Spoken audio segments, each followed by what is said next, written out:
नमस्कार दोस्तों, स्वागत है आप सभी लोगों का आपके YouTube चैनल पूर्वांचल एकेडमी पर।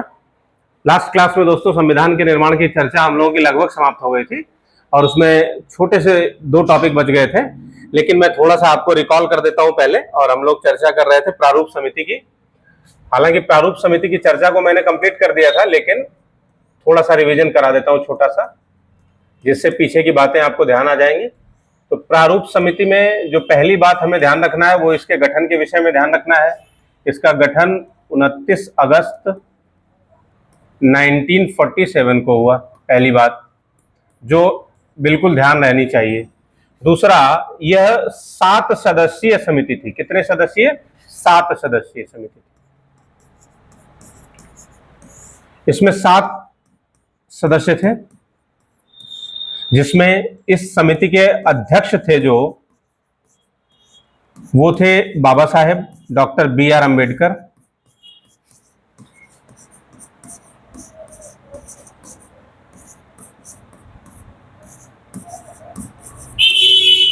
अगर सदस्यों की बात किया जाए तो पहले सदस्य थे इसके, या 6 सदस्यों के मैं क्रम से नाम यहां पर लिख दे रहा हूं। सबसे पहले सदस्य थे N. गोपाला स्वामी अयंगर,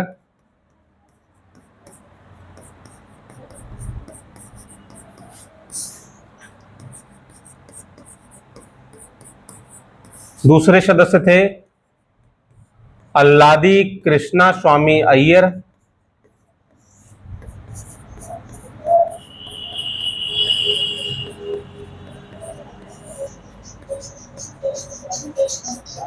तीसरे सदस्य थे K.M. मुंशी,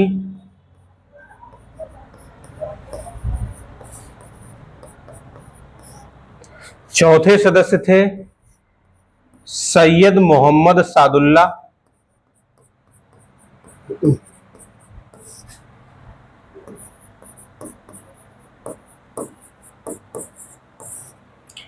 पांचवें सदस्य थे B.L. मित्र, जिन्होंने स्वास्थ्य कारणों से इस्तीफा दे दिया था, और इनके स्थान पर आए थे N. माधव राव,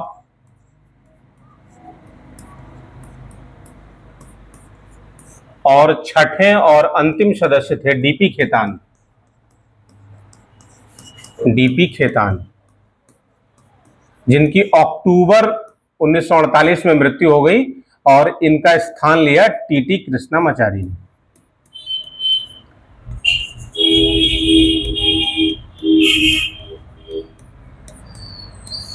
T.T. कृष्णामाचारी ने इनका स्थान लिया।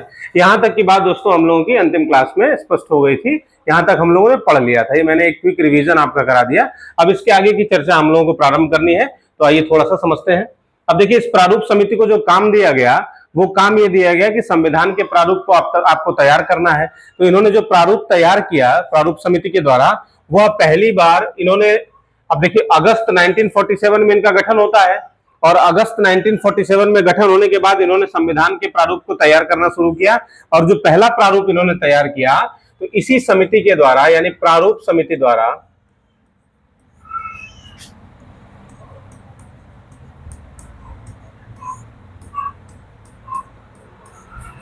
जो पहला प्रारूप प्रस्तुत हुआ वो हुआ फरवरी 1948 में। फरवरी 1948 में इन्होंने अपना पहला प्रारूप प्रस्तुत कर दिया। अब पहला प्रारूप प्रस्तुत हुआ तो वो पब्लिक डोमेन में आया, लोगों के डिस्कशन के लिए, चर्चा के लिए, सुझाव के लिए, सलाहों के लिए। तो लगभग 8 माह तक का समय दिया गया। लगभग 8 माह तक लोगों की 8 माह तक लोगों को इस पर समय दे दिया गया चर्चा के लिए। अब प्रारूप समिति के द्वारा जो संविधान का प्रारूप प्रस्तुत हुआ, उस पर 8 माह की चर्चा के बाद संविधान का जो दूसरा प्रारूप आया वो आया अक्टूबर 1948 में। अक्टूबर 1948 में इन्होंने दूसरा प्रारूप प्रस्तुत कर दिया। और इस बीच में बहुत सारे लोगों के द्वारा संविधान सभा में सुझाव दिए गए, बहुत सारे लोगों ने अलग अलग प्रकार के सुझाव दिए। तो ये कहा जाता है कि इस दौरान लगभग 7,653 संशोधन प्रस्तुत किए गए। मतलब प्रारूप समिति ने प्रारूप प्रस्तुत कर दिया, उसके बाद जब दूसरा प्रारूप प्रस्तुत हुआ तो ये अक्टूबर 1948 में दूसरा प्रारूप आया, माफ कीजिएगा, वो दूसरी बात थी। अक्टूबर 1948 में जो दूसरा प्रारूप प्रस्तुत हुआ, इस प्रारूप पर अब संविधान सभा के द्वारा वाचन प्रारंभ किया जाएगा। तो इस प्रारूप को तैयार किया गया और इस प्रारूप को तैयार करने में संविधान सभा ने लगभग 141 बैठकें किया। 141 बैठक में इसको तैयार कर लिया गया। 141 बैठक में यह प्रारूप तैयार हो गया। अब उसके बाद आ गया संविधान को प्रभाव में ले आने की बात। तो संविधान प्रभाव में कैसे आया, तो थोड़ा सा उसको समझते हैं। अब इसी प्रारूप को आगे बढ़ाया जाएगा। तो अब ये जो प्रारूप हुआ, तो संविधान का प्रभाव में आना, इसी प्रारूप पर चर्चा प्रारंभ हुई, जिसको आप वाचन कहते हैं। तो पहला वाचन जो संविधान का हुआ वो हुआ नवंबर 1948 में। अक्टूबर 1948 में प्रारूप समिति के द्वारा संविधान का मसौदा ही प्रस्तुत किया गया। पहले पहला मसौदा आया, उस मसौदे पर चर्चा हुई, 8 माह का समय मिला, लोगों के द्वारा खूब सारी डिस्कशन हुई, डिबेट्स हुए, और उसके बाद 8 माह में लोगों ने अपने सुझाव दिए। बहुत सारी बैठकें की गई प्रारूप समिति के द्वारा, जिसमें से 141 बैठकों की चर्चा मिलती है। तो पहला वाचन अब संविधान को प्रभाव में लाना है, तो संविधान को अब संविधान सभा के समक्ष रखा जा रहा है। तो जिसमें पहला वाचन जो है, जो अंतिम प्रारूप आया, अब अक्टूबर 1948 में जो दूसरा प्रारूप आया, इसी को अंतिम प्रारूप कहा गया कि ये लास्ट प्रारूप है। अब इसको संविधान सभा में रखना है। तो संविधान सभा में जो अंतिम प्रारूप रखा गया, इसका जो पहला वाचन शुरू हुआ वो नवंबर 1948 में हुआ। और नवंबर 1948 में भी अगर स्पेसिफिक डेट की बात की जाए तो यह हुआ 4 नवंबर से लेकर के 9 नवंबर तक।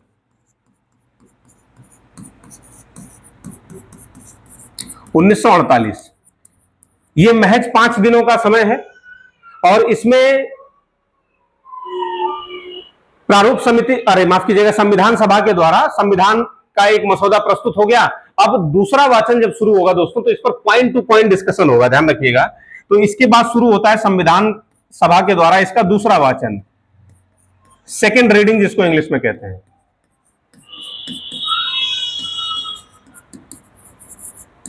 और ये शुरू होता है आपका, अगर इसके डेट स्पेसिफिक देखी जाए तो द्वितीय वाचन जो शुरू होता है वो 15 नवंबर 1948 से प्रारंभ हो जाता है। और ये सबसे लंबा चलने वाला वाचन है। 15 नवंबर 1948 से अक्टूबर 1949 तक ये चलता है, यानी लगभग 1 वर्ष तक ये चलता रहा। इस बीच में इसमें हजारों की संख्या में संशोधन आए और इस दौरान 7,653 संशोधन प्रस्तुत किए गए। 7,653 संशोधन प्रस्तुत हुए, जिसमें से लगभग 2,473 पर संविधान सभा ने चर्चा भी किया, जिस पर से लगभग 2,473 संशोधनों पर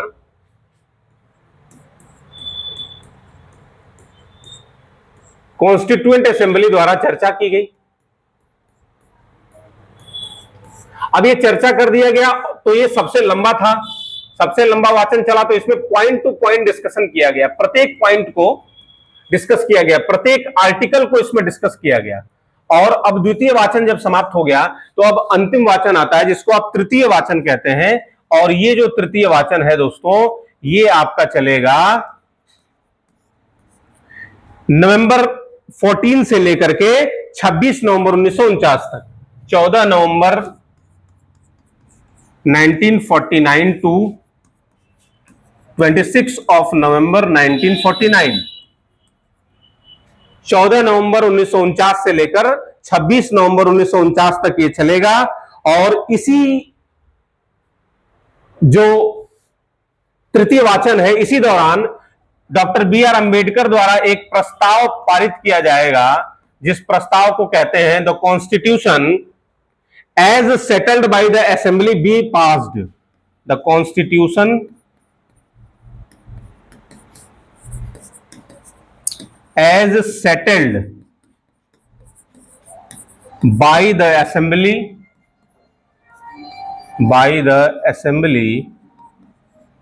बी पास्ड, यानी ये प्रपोजल पास होगा और इसी के द्वारा संविधान सभा के तीसरे वाचन को कंप्लीट कर दिया जाएगा। संविधान सभा का तीसरा वाचन जो है वो कंप्लीट हो जाएगा।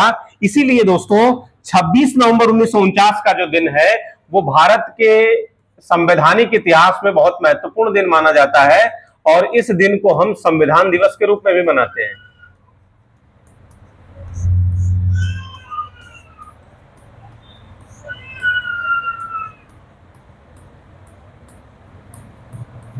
यह दिन संविधान दिवस के रूप में मनाया जाता है। इसी दिन संविधान को अंगीकृत किया गया।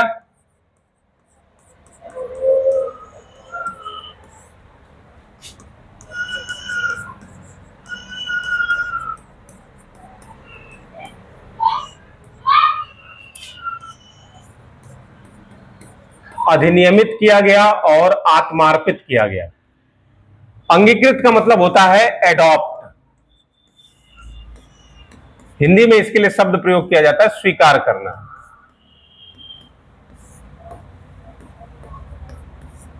अधिनियमित का होता है इंग्लिश शब्द इनैक्ट, या इसके लिए शब्द प्रयोग किया जाता है बनाना।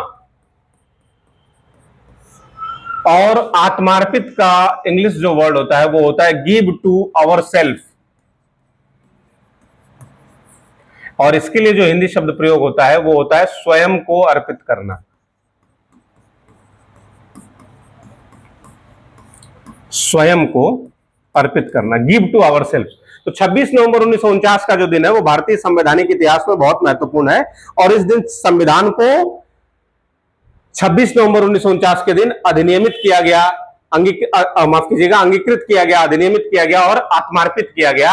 और इस दिन संविधान जो था वो लागू मान लिया गया। तो इस दिन जो संविधान लागू, ध्यान रखिएगा, संविधान वैसे तो पूर्ण रूप से लागू 26 जनवरी 1950 को होता है, लेकिन 26 नवंबर 1949 को संविधान के कुछ कुछ प्रावधानों को लागू कर दिया गया। अभी हम लोग उसकी चर्चा करेंगे। तो 26 नवंबर 1949 को, अब एक छोटी सी हेडिंग लिखते हैं यहां पर, संविधान का प्रवर्तन। ध्यान रखिएगा, इसके लिए दो महत्वपूर्ण डेट्स हैं। एक डेट है 26 नवंबर 1949 और एक डेट है 26 जनवरी 1950।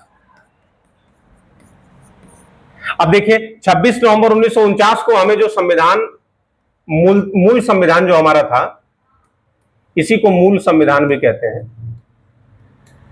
अगर इस संविधान की बात की जाए, मूल संविधान की, तो इस संविधान में 395 अनुच्छेद थे, 22 भाग थे, पार्ट्स। अनुच्छेद को इंग्लिश में आर्टिकल्स कहते हैं, और 8 अनुसूचियां थी या शेड्यूल्स। इंग्लिश में अनुसूचियों को शेड्यूल्स कहा जाता है। 8 अनुसूचियां थी। 26 नवंबर 1949 को जो संविधान हमें प्राप्त हुआ उसमें 22 भाग थे, 395 आर्टिकल थे और 8 अनुसूचियां थी। अब देखिए संविधान का प्रवर्तन हम समझते हैं। तो मैंने कहा ना 26 जनवरी को जो संविधान लागू हुआ, ये कुछ भाग लागू हो गया। लागू जैसे नागरिकता, मैं उदाहरण के लिए 2-3 लिख देता हूं, इलेक्शन और अस्थायी और संक्रमणकालीन प्रावधान, जो भाग 21 में दिए हुए हैं।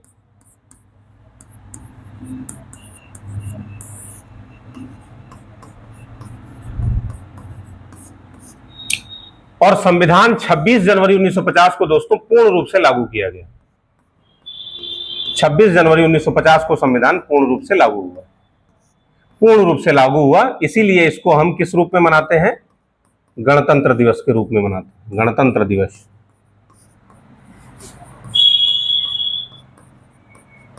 Republic day.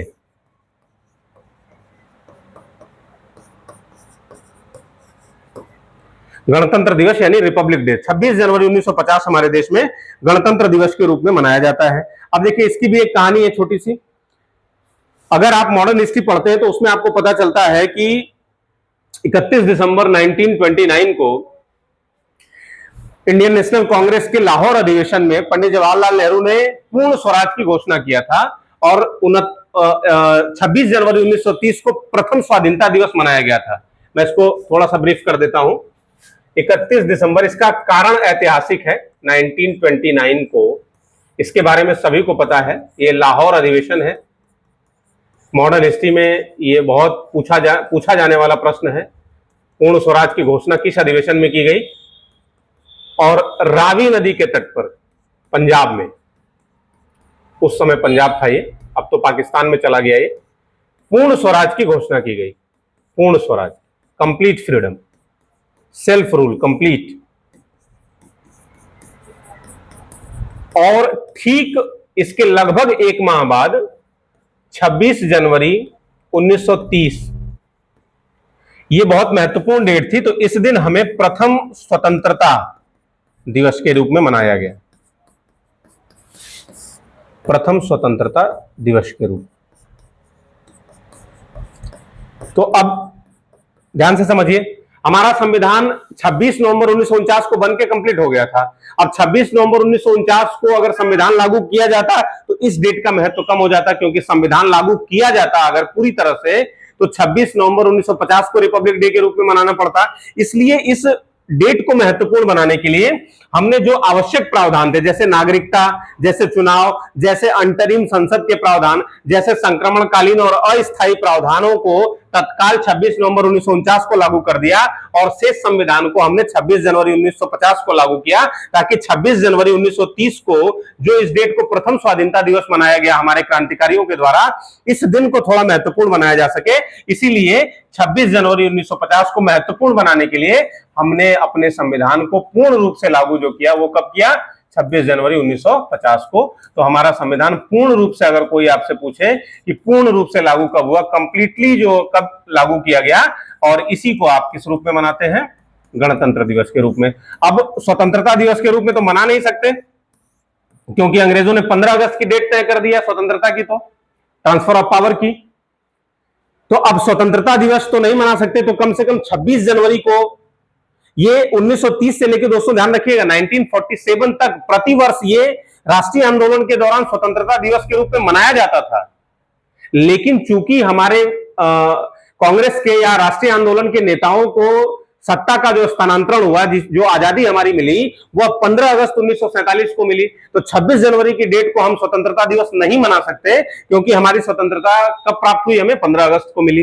तो 26 जनवरी 1930 वाले, यानी इस पर्टिकुलर एक डेट को महत्वपूर्ण बनाने के लिए हमने इस दिन अपने कॉन्स्टिट्यूशन को लागू किया पूर्ण रूप से। तो 26 नवंबर 1949 को अगर कोई आपसे पूछे तो संविधान के कुछ ही प्रावधान लागू हुए, जैसे नागरिकता वगैरह, और बाकी शेष संविधान को पूर्ण रूप से लागू किया गया 26 नवंबर 1950 को। तो ये ध्यान रखिएगा, ये एक महत्वपूर्ण बात आपको यहां पर ध्यान रखनी है। अब हम लोग बढ़ते हैं थोड़ा आगे और चर्चा करते हैं कुछ और बातों की।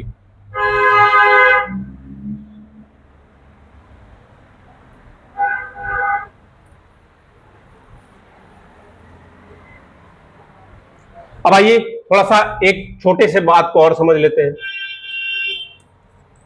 जिसको कहा जाता है दोस्तों, जो हमारी संविधान सभा थी, इसकी कुछ विद्वानों के द्वारा आलोचना की जाती है।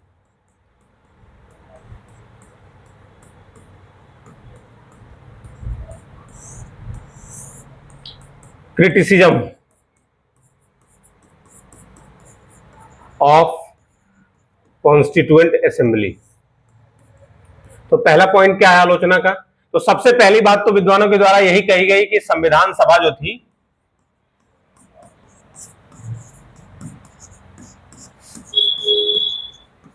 वो संप्रभु निकाय नहीं थी।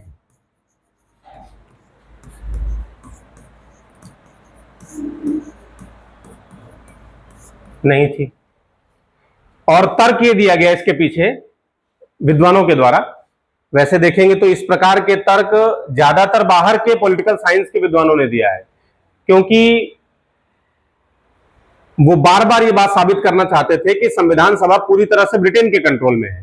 हालांकि हम इस प्रकार के तर्कों को एक प्रकार से खारिज करने का ही प्रयास करेंगे। तो इनका कहना है कि संविधान सभा जो थी वो संप्रभु निकाय नहीं थी, यानी ये अपनी हर मीटिंग करने से पहले ब्रिटिश पार्लियामेंट की अनुमति से ही सारा काम करती थी। ठीक है, इसकी वजह यह है कि हमारे यहाँ भाई अंग्रेजों का ही शासन था, हम ब्रिटिश की ही कॉलोनी थे, तो हम अपना संविधान बना रहे थे, तो स्वाभाविक है कि एक ऊपरी बॉडी के तौर पर तो किसी न किसी देश का हाथ होगा ही। क्योंकि हम अंग्रेजों की कॉलोनी है, इसलिए अब चूंकि अंग्रेज हमारे यहां से चले गए तो उसके बाद तो हम पूरी तरह से संप्रभु हो गए। तो एक आलोचना का पॉइंट ये बनता है कि संविधान सभा जो थी वो हमारी संप्रभु निकाय नहीं थी, ये प्रत्येक मीटिंग करने से पहले ब्रिटिश पार्लियामेंट की अनुमति लिया करती थी। यानी इसके बारे में एक कहा जाता है कि इनकी जो मीटिंग होती थी वो ब्रिटिश संसद की अनुमति लेकर के होती थी, यानी ब्रिटिश गवर्नमेंट की अनुमति से होती थी, ऐसा कह सकते हैं, ब्रिटिश सरकार की अनुमति से। लेकिन ऐसा नहीं है, इन्होंने संविधान सभा को पूरी तरह से संप्रभु बनाया था। अगर आप भारतीय शासन अधिनियम 1947 की चर्चा करें तो उसमें पहली बात यही लिखी हुई थी कि भारत की संविधान सभा एक संप्रभु निकाय है और इसे किसी भी एक्ट को खारिज करने का अधिकार है, यहां तक कि भारत शासन माफ कीजिएगा भारतीय स्वतंत्रता अधिनियम 1947 को भी। तो एक पॉइंट ये हो गया जो विद्वानों के द्वारा संविधान सभा की आलोचना की जाती है। ये सब पॉइंट मेंस में लिखने में काम आएंगे। अगर आप मेंस का उत्तर लिख रहे हैं, चाहे आप पीसीएस का लिख रहे हैं, आईएएस का लिख रहे हैं, किसी भी स्टेट सिविल सर्विस की परीक्षा में आप अपीयर हो रहे हैं, मेंस के आंसर राइटिंग में ये सब पॉइंट्स आपको बहुत काम देंगे। दूसरा एक बिंदु है जिस पर संविधान सभा की आलोचना की जाती है वो ये है कि इनके पास ये प्रतिनिधि निकाय नहीं थी। क्या नहीं थी? ये प्रतिनिधि निकाय नहीं थी। यानी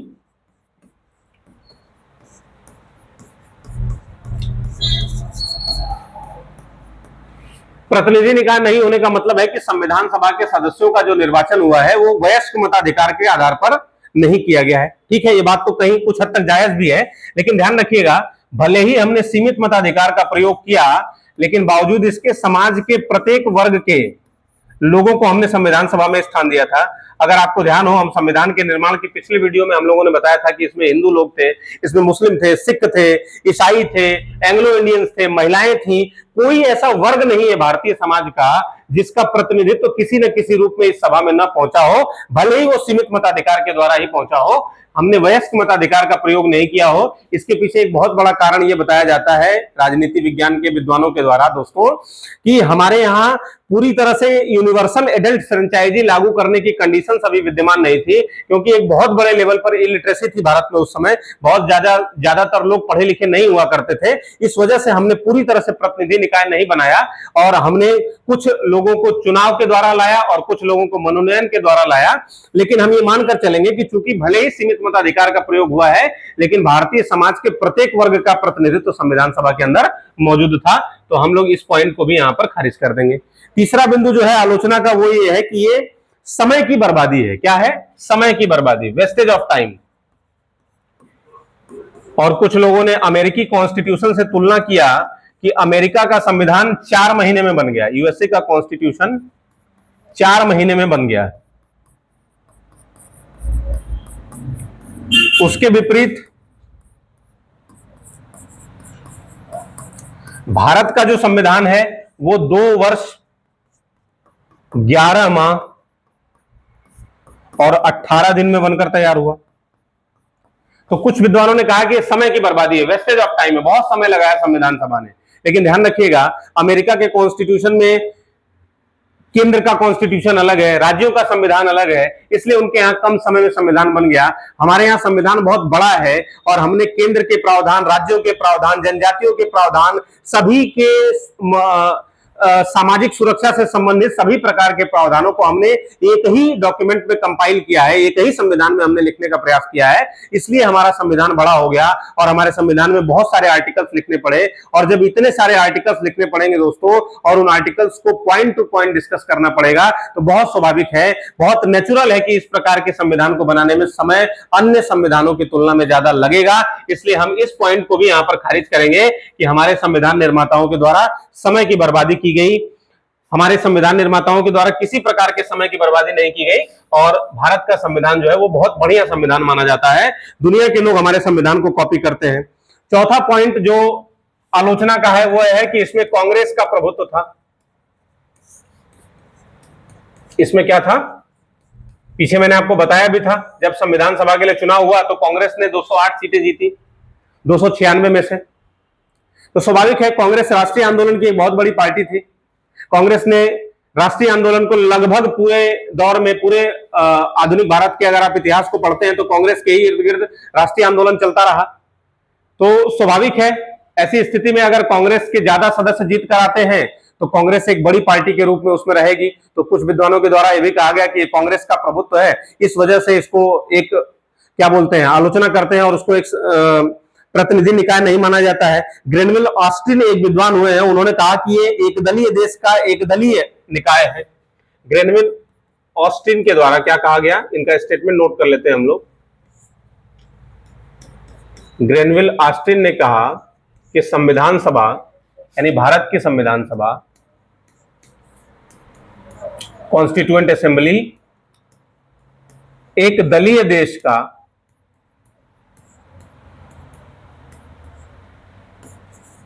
एक दलीय निकाय है। यानी देश भी एक ही है और दल भी एक ही है, यानी देश में भी कोई और दल नहीं है और सारी चीजें कांग्रेस के इर्द गिर्द घूम रही हैं। इस वजह से इन्होंने इस प्रकार का स्टेटमेंट देने का प्रयास किया है। और दूसरा स्टेटमेंट इन्होंने दिया कि संविधान सभा ही कांग्रेस है,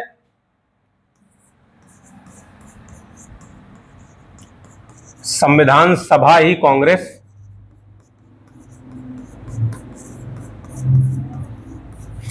और कांग्रेस ही भारत।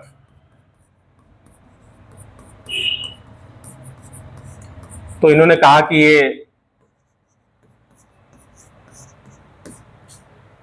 केवल कांग्रेस के लोग ही इसमें हैं, लेकिन ऐसा नहीं है। कांग्रेस के अलावा भी मुस्लिम लीग थी, अन्य लोग भी थे, शेड्यूल कास्ट फेडरेशन, कृषक प्रजा पार्टी, कई सारी छोटी छोटी पार्टियां भी थी।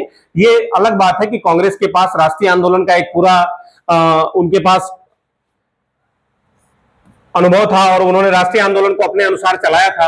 तो स्वाभाविक है कि कांग्रेस के सदस्य संख्या ज्यादा थी। कांग्रेस पूरे देश में फैली हुई पार्टी थी, प्रत्येक राज्यों में कांग्रेस के लोग थे, तो कांग्रेस का यहां पर प्रभुत्व ज्यादा था। लेकिन केवल कांग्रेस का प्रभुत्व हो ऐसी बात नहीं है, इसलिए हम इस पॉइंट को भी यहां पर खारिज करेंगे। और चौथी, और इसके बारे में एक और बात है, एक और आलोचना इसकी की जाती है हमारी संविधान सभा की, कि ये वकीलों और राजनीतिज्ञों का प्रभुत्व था यहां पर, कि वकीलों और राजनीतिज्ञों का प्रभुत्व। इसको भी हम खारिज करेंगे, क्योंकि ज्यादातर जो वर्ग के लोग पढ़े लिखे थे वही संविधान सभा में गए। तो स्वाभाविक है कि वकील, पॉलिटिशियन, यही लोग पढ़े लिखे हुआ करते थे उस समय में, इसलिए इन्हीं लोगों के द्वारा संविधान सभा में भारत के लोगों का प्रतिनिधित्व किया गया। और अंतिम पॉइंट जो इसका है, ये कहा जाता है कि ये हिंदुओं का प्रभुत्व था संविधान सभा में, हिंदुओं का प्रभुत्व। लेकिन ऐसा नहीं है। हिंदुओं के प्रभुत्व को जो कहा गया, वो ये कहा गया कि ये हिंदुओं का निकाय है। किसके द्वारा कहा गया? विस्काउंट के द्वारा। विस्काउंट के द्वारा कहा गया कि संविधान सभा जो थी वो किसका निकाय है? हिंदुओं का निकाय है।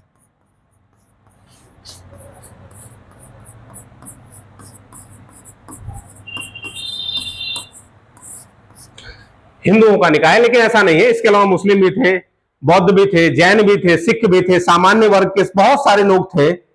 और चर्चिल ने कहा कि यह भारत के एक बड़े समुदाय की प्रतिनिधि है, भारत के एक बड़े समुदाय की प्रतिनिधि।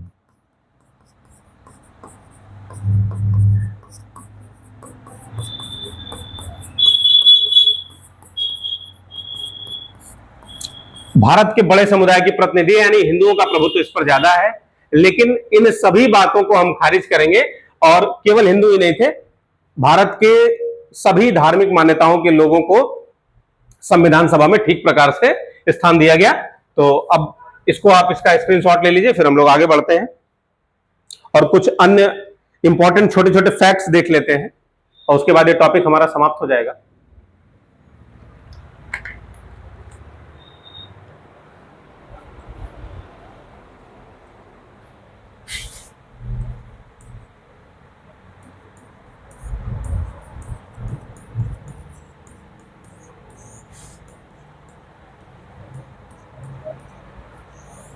पहली बात,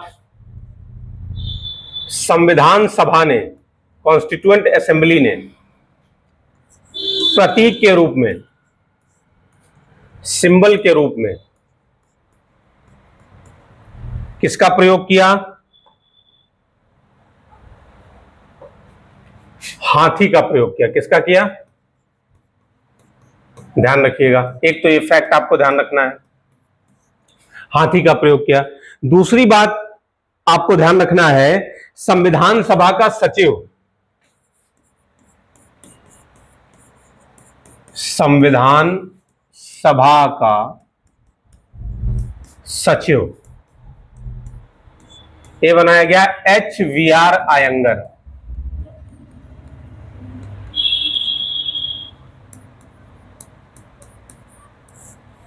अगला पॉइंट जो आपको ध्यान रखना है वो है संवैधानिक सलाहकार। हालांकि पीछे इसकी चर्चा हो चुकी है, ये बहुत इंपॉर्टेंट क्वेश्चन है। संवैधानिक सलाहकार बनाया गया BN राव, बेनेगल नरसिंह राव इनका पूरा नाम था। अगला पॉइंट जो आपको ध्यान रखना है वो है कि संविधान सभा का जो ओरिजिनल सुलेख है, जो सुलेखक है संविधान के, वो कौन है? जो मूल प्रति है इंग्लिश वाली, यानी संविधान के सुलेखक, वो थे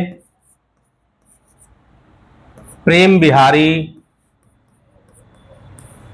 नारायण रायजादा।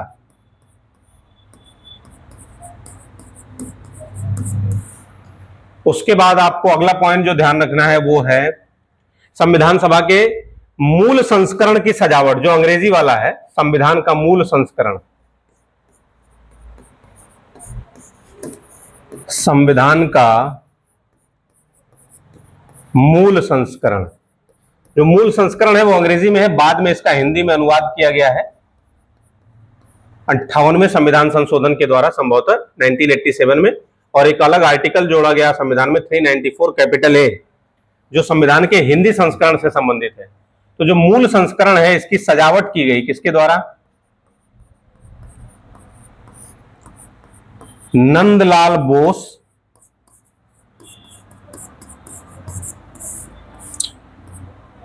नंदलाल बोस, और दूसरे व्यक्ति का नाम है व्यूअर राम मनोहर सिन्हा।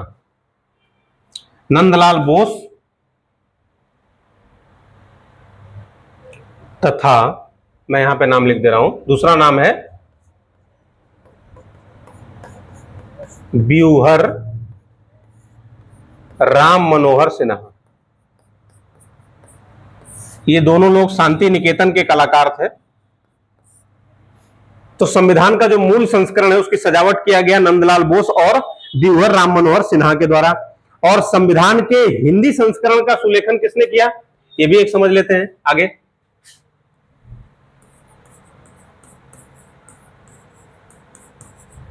संविधान के हिंदी संस्करण का सुलेखन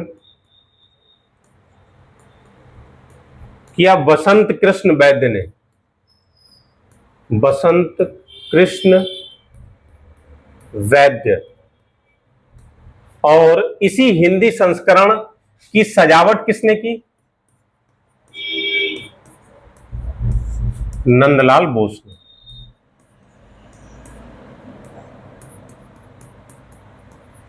संविधान निर्माण में कुल 64 लाख रुपए खर्च हुआ। 2 वर्ष 11 माह 18 दिन का समय खर्च हुआ। डॉक्टर BR अंबेडकर को संविधान का पिता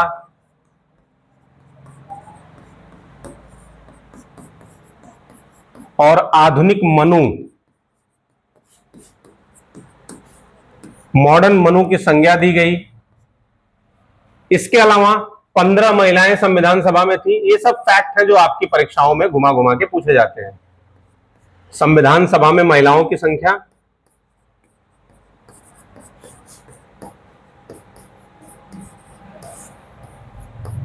15। ये सब दोस्तों कुछ अदर फैक्ट्स हैं जो आपको याद रखने चाहिए, ये आपकी परीक्षाओं में पूछा जाता है। तो दोस्तों अब जाकर के हमारा संविधान के निर्माण का अध्ययन कंप्लीट हो गया और अभी क्लास को यहीं पर रोक दे रहा हूं मैं, और अगली वीडियो में हम लोग फिर चर्चा करेंगे संविधान की कुछ अवधारणाओं के विषय में और संविधान की विशेषताओं के विषय में, उसके बाद प्रस्तावना, और जब प्रस्तावना को हम लोग कंप्लीट कर लेंगे तो फिर हम लोग संविधान के अलग अलग पार्ट्स को पार्ट 1 पार्ट 2 करके अंतिम पार्ट्स तक पूरी पढ़ाई करेंगे यहाँ पर अलग अलग वीडियोस के द्वारा। ध्यान रखिएगा, वीडियोस अगर आपको अच्छी लग रही है तो लाइक कीजिए, शेयर कीजिए, सब्सक्राइब करिए, और अब चैनल पे नए हैं आप तो थोड़ा सा अपने दोस्तों को भी इसको शेयर कीजिए ताकि चैनल ज्यादा से ज्यादा लोगों तक ये वीडियोस पहुंचे और उनको इस तरह का लाभ हो। मैं बिल्कुल बेसिक से पढ़ा रहा हूं क्योंकि यहाँ पर एकदम बेसिक से बच्चों को पॉलिटी की सारी समझ विकसित की जा सके, जिससे उनको पॉलिटिक्स समझने में किसी प्रकार की समस्या न हो। तो चलिए तब तक फिर अभी रोकते हैं। स्वस्थ रहिए, मस्त रहिए, पढ़ते रहिए। धन्यवाद।